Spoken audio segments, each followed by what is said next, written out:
What are 3 things that every minimalist must consider to create a more sustainable life? Well, you have the 3 R's in the book, and you expand it to, I think there's like 9 of them or 10, or I forget what the final count is. I think there's 12. I think there's 12.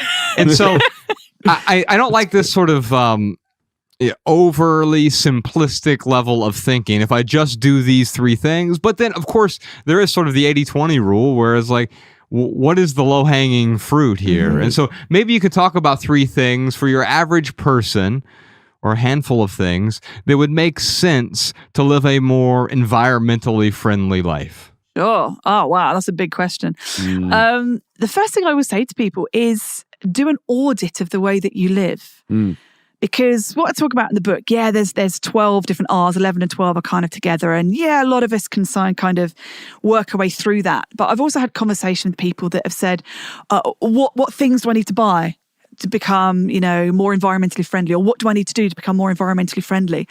And the first thing I sort of say is, well, how do you live your life? You don't need to buy a reusable coffee cup if you never get takeout coffee. Right. But people look at the Instagram and the Pinterest and like, all of those, shopping guides, 10 things you need. And it's like, well no. Yeah. Straw is another one. People go, I need to get a reusable straw. I go, great. Why? I hate straws. Right. Yeah, me too. Well, I saw that video of the turtle with a straw up its nose. I go, that's horrendous. So when was the last time you used a straw? And they go, 87. And the thing is that most of us are able to pick up a glass, whatever, and drink something with our mouths and not need a straw. Right. Of course, some people do need straws for medical reasons. Sure. Some things are much more pleasurable to drink with a straw, i.e. things like, a milkshake, for example. Sure. Trying to sort of drink a milkshake can be a bit problematic and a bit, all over the place.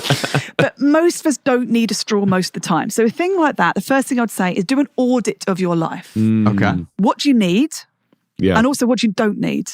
So like we say, refusal is like the first R. Refusing, what don't you need? Yeah. Then you can start to think about what you can reduce. Okay, right. So I've done the refusing.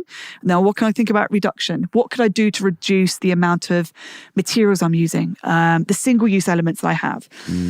But again, you can think, okay, well, I could say to people, well, ditch all the single-use packaging and go to a refill store and get loose produce. So don't buy, sweet peppers in plastic. Get loose peppers. And they'll go, I can't do that because I don't have a store nearby.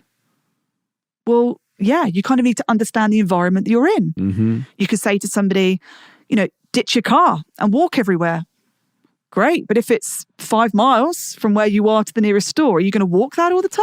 Right. Not going to happen.